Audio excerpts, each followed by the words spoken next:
Bonjour les amis, j'espère que vous allez bien. Aujourd'hui, une vidéo qui me tient à cœur. Je sais qu'on va passer un bon moment, que je vais kiffer vous la tourner et je pense que vous allez kiffer la regarder. J'ai les mains mouillées, on va parler aquariophilie aujourd'hui et on va en fait, vous vous souvenez, il y a un mois et demi, à peu près 2 mois, j'ai monté un espèce de petit nano marin vraiment très facile à monter avec du matériel d'eau douce qu'on avait dédié aux algues. Et ce bac, je vous ai expliqué qu'il était dédié à une espèce qui devait arriver bientôt. Et ben ça y est, elle est arrivée depuis un mois. Ah, je dois avouer que je suis en passion. Je suis en passion pour ce poisson. Vous pouvez demander à n'importe qui de mon équipe, il peut me retrouver à 3 h du matin devant la décantation de l'aquarium là-haut parce que pour l'instant il a été logé dans la décantation, vous allez voir il est bien. Et on va le transférer aujourd'hui dans son nouvel univers, donc son petit environnement qui est parfaitement adapté à cette espèce. Je vous dis pas ce que c'est pour l'instant, mais je dois vous avouer qu'il est magnifique. Il a pas un physique facile, mais je le trouve vraiment magnifique. Il est ultra attachant, c'est vraiment un superbe poisson. Donc on va commencer par aller là-haut, on va se faire un petit entretien du bac marin. J'ai laissé le bac dans l'état dans lequel il est, je l'ai pas préparé pour la vidéo, donc vous allez voir qu'il y a un peu de boulot dessus. On va faire un peu les vitres, on va bref faire un petit entretien, une petite maintenance, un petit changement d'eau. Et ensuite, on va aller récupérer ce magnifique poisson, l'acclimater et le mettre ensemble dans l'aquarium. Et je vais vous parler de cette espèce parce que c'est une tuerie. On sent les petites bulles qui sortent de ma bouche. Quel plaisir! Allez, c'est parti, on démarre maintenant. Prenons-nous par la main, démarrons ensemble dans la passion de l'aquariophilie qui nous réunit et qui fait battre quoi? Qui fait battre nos cœurs. C'est joli. Oh, je suis pas très sûr du début.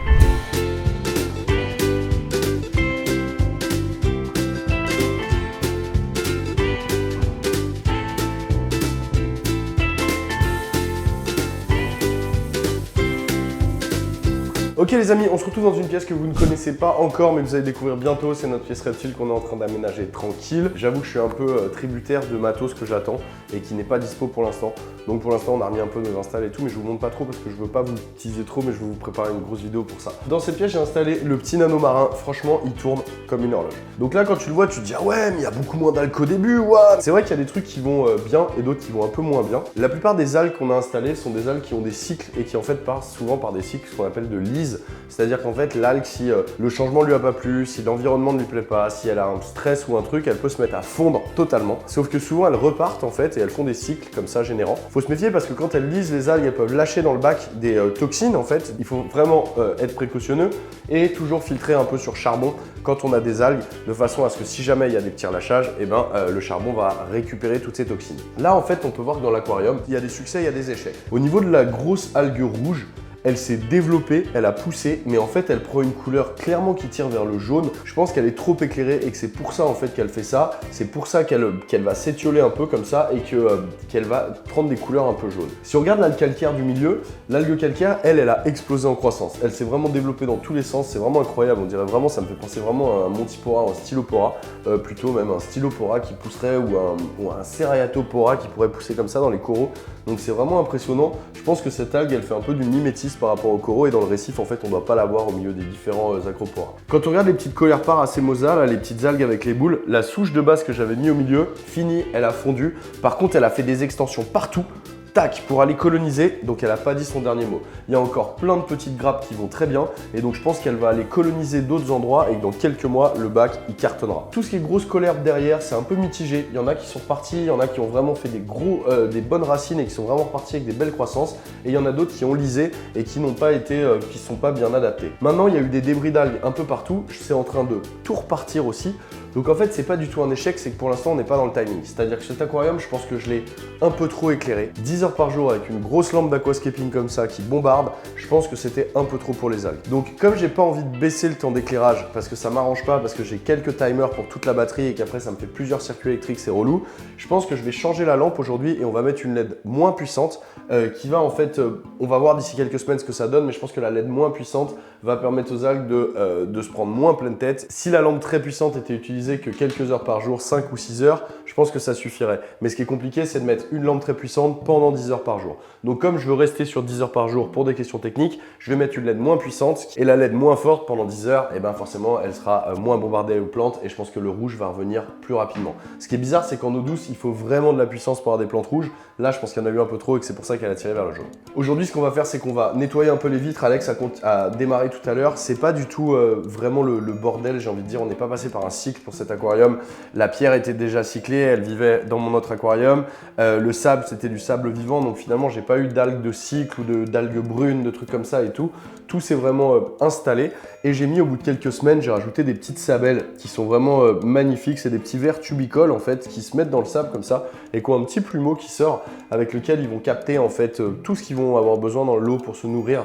Donc essentiellement un peu de phytoplancton mais aussi plein de microparticules animales, j'ai envie de dire. Donc avec leurs plumeaux, ils vont vraiment capter ce dont ils ont besoin dans la flotte. C'est pour ça que je rajoute un tout petit peu de phytoplancton de temps en temps dans le bac. Et alors lui, il s'est cassé la gueule par contre. On va le remettre bien. Ah, il a l'escargot qui était en train de manger les algues qui sont dessus. Alors on va enlever l'escargot. Parce que en effet, j'ai mis aussi un escargot et un petit Bernard l'ermite, qui est une espèce de Bernard l'ermite à pattes rouges. C'est un qui reste gentil. La plupart des Bernard l'ermite qu'on vous vend en récifal, ils sont pas gentils du tout. Et ils vont vite s'attaquer aux escargots. Les petits pattes rouges, il n'y a pas de problème. Donc là, regardez, je replante un peu la sabelle, je la remets dans le sable. Je sais pas pourquoi, comment elle était. Hop là, voilà. Vous voyez, quand j'ai replanté la sabelle, il y a plein de sédiments qui ont bougé. C'est pour ça aussi qu'aujourd'hui, on va faire un petit entretien et un petit changement d'eau pour pouvoir aspirer un peu tous les sédiments qui sont déposés dans le sol, qui proviennent essentiellement de la pierre et de la fonte de certaines algues. Vous voyez, il y a des petits déchets d'algues là, toutes les petites parties blanches comme ça, là, c'est des trucs qu'on va enlever. On va regarder un peu l'état de notre filtre, on va rajouter du charbon. Là, je vois que c'est quand même bien emprisonné, il y a pas mal de débris d'algues,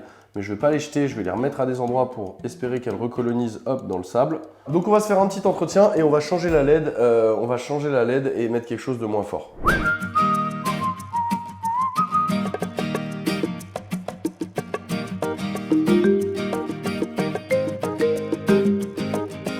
Bon, bah, je viens de finir de remplir, franchement on est bon, on va rebrancher le filtre.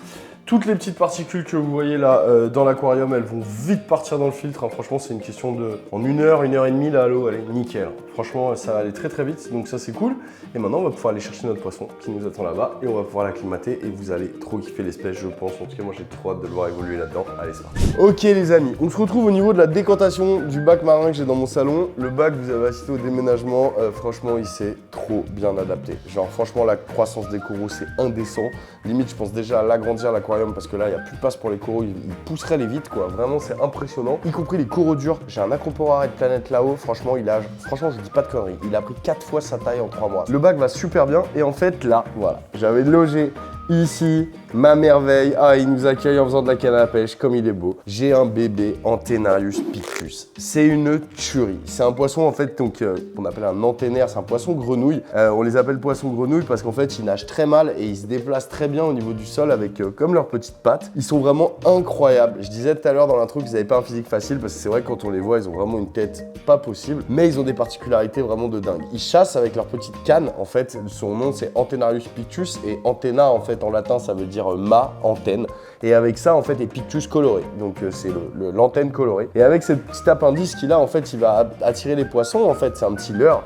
Et quand le poisson va approcher, boum, il va le cartonner. Ce sont des poissons qui vivent dans des eaux relativement calmes sur des récifs pas méga agités, entre 10 et 15 mètres de profondeur, et c'est des animaux qui vont vivre au milieu des coraux, des éponges, et vraiment prendre leur dégaine en fait pour passer totalement inaperçus et chasser à l'embuscade. J'adore vraiment les Antennarius, j'ai lu des tonnes de trucs dessus, j'ai maté des tonnes de vidéos, c'est incroyable, on peut les reproduire en captivité, c'est vraiment trop cool. Et celui-là, le Pictus, risque de devenir grand. Alors j'ai jamais vu d'image de très gros Pictus, mais j'ai lu que ça pouvait monter jusqu'à 25-30 cm. Ça me paraît vraiment énorme, la plupart des images que je vois et tout de mecs en plongée, ils font 15-20 cm, donc ça devient quand même un gros poisson. C'est vorace de ouf, j'ai vu qu'il fallait pas trop les nourrir non plus, je lui donne des petits éperlans et tout. Alors je vais pas le nourrir là devant vous parce que je veux l'installer dans son nouveau bac d'abord, mais une fois qu'il sera dans le nouveau bac, je le nourrirai demain et je vous montrerai des images évidemment. Il mange super bien, ça fait un mois et demi que je l'ai dans la petite décantation ici.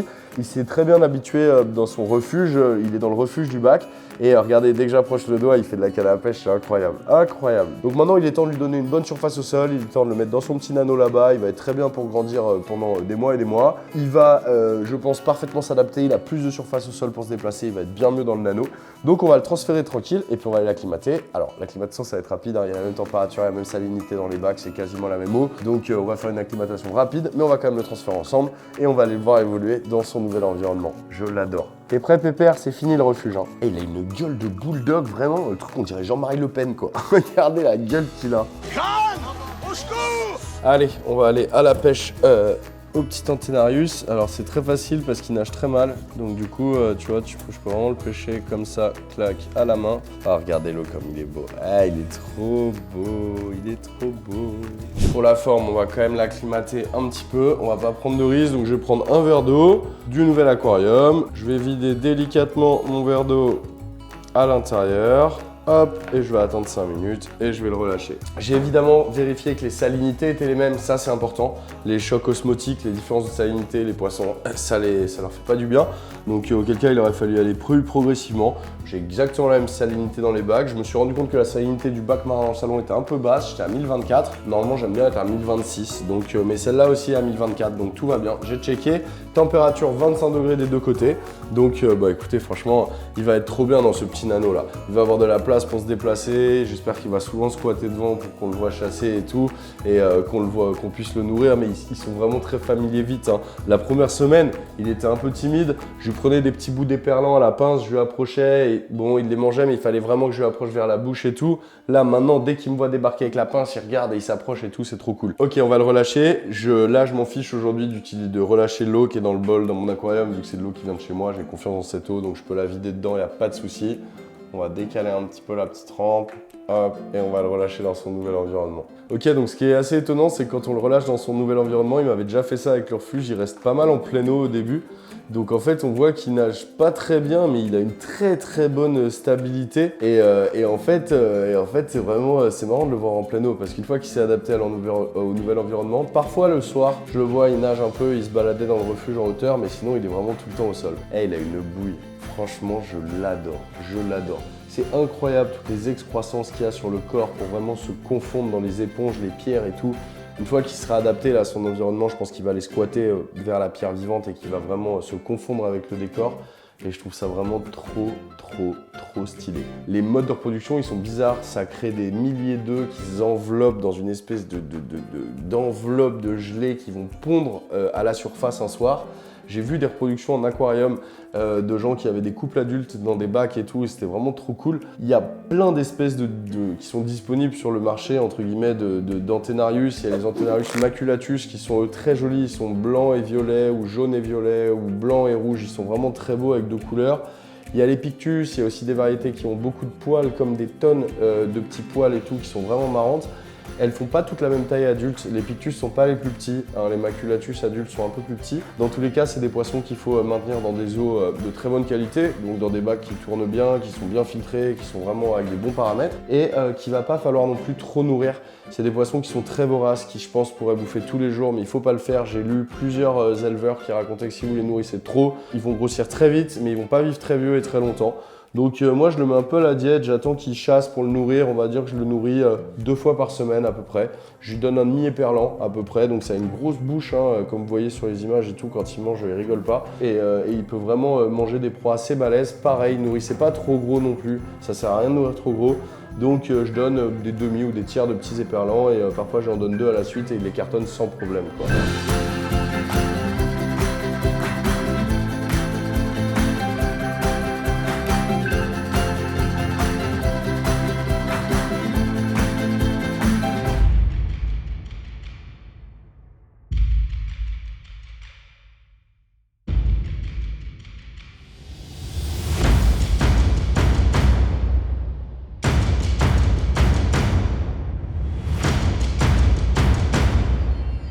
Ah, il est fascinant ce poisson, franchement il est fascinant. Comme je vais le nourrir après 2 fois par semaine, ça va créer déjà 2 nouvelles choses. Ça va créer de la pollution dans l'aquarium, donc ça je pense que ça va profiter aux algues. Je pense que si les algues aussi elles n'ont pas explosé, c'est parce que bon, j'ai pas mis beaucoup de nutriments. Il y a ce petit Bernard l'ermite qui mange un peu les restes d'algues entre guillemets et tout ce qu'il peut manger, tout ce qu'il peut trouver comme détritus entre guillemets. L'escargot il va manger les algues qu'il va trouver sur les vitres, mais par contre il n'y a pas énormément de nutriments qui arrivaient dans l'aquarium. Donc j'aurais pu mettre un petit peu d'engrais, ça aurait été possible.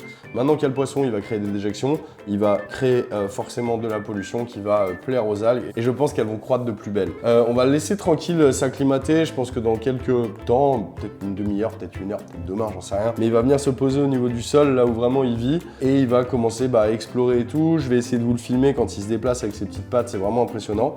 Et évidemment, je vous fais des petites images quand je les nourris pour vous montrer comme il est incroyable. Je suis fasciné par cette bestiole, vraiment c'est incroyable. Évidemment, ça cohabite pas avec d'autres poissons, sauf des poissons plus gros, et auquel le cas, il faudra faire attention, il y a de la concurrence alimentaire et tout. Ça peut vivre en couple, mais il faut faire attention parce qu'ils peuvent manger des poissons quasiment aussi gros qu'eux. Donc le couple, il faut vraiment que le couple se forme et bien les nourrir. Donc c'est pas ce qu'il y a de plus évident. Évidemment que j'ai envie de former un couple avec le mien. J'attends de voir déjà comment bien le sexer et tout, parce que je suis même pas sûr du sexe du mien encore, j'ai pas encore bien regardé. Et surtout de trouver un autre sujet qui fait la même taille et peut-être les faire grandir ensemble, On espère, on avance. Si j'arrive à former un couple, et de toute façon, suivez-moi sur Insta, je vous donne des nouvelles très régulièrement de mes animaux et lui, vous allez le voir souvent parce qu'il est vraiment trop mignon. Franchement, il est trop beau. J'espère que cette vidéo, elle vous a plu. J'espère que vous kiffez découvrir des espèces de poissons qui sont vraiment pas communs. Ça, c'est pas vraiment commun, mais c'est pas introuvable du tout. Comme je le dis tout le temps, je peux pas vous dire tout sur l'élevage d'un poisson marin, comment fonctionne l'aquarium, tout ça dans une vidéo de 20 minutes. Donc, on a du contenu spécifique qui va arriver bientôt, maintenant très bientôt, dans quelques semaines, vous allez avoir la Toupette Reef School qui arrive et qui va être une formation en ligne sur comment monter un aquarium marin récifal de A à Z. On a tourné en temps réel pendant 6 mois et vous allez avoir ce petit bijou qui arrive, qui a mis un peu de temps à être monté, mais qui va être vraiment magnifique à la fin. On se retrouve sur Instagram, évidemment, toute la semaine. Si je vous manque trop, vous venez sur Instagram et je vous montre mes stories, mes animaux, mes trucs et tout. Je fais des lives. En attendant, vous allez avoir des news très rapidement de cette merveille. Merci beaucoup pour votre soutien. Mettez-moi un petit like si vous avez aimé cette vidéo. Vous pouvez vous abonner à la chaîne si c'est pas fait. Si t'es pas abonné, en fait, ça consiste à quoi? Juste tu t'abonnes, tu fais partie de la communauté et tu as juste une petite notification quand je sors une vidéo. C'est gratuit, ça t'engage à rien. Y a rien, tu vois. Juste un abonné, ça me fait plaisir à moi et toi, ça te fait une notif. Franchement, c'est un bon deal. C'est un bon deal. On se retrouve dès la semaine prochaine. Merci beaucoup à toute mon équipe, à tout le monde, à toutes les personnes qui œuvrent pour pouvoir créer ces vidéos. Je vous remercie énormément. À la semaine prochaine, à dimanche prochain. Salut les amis. Ciao.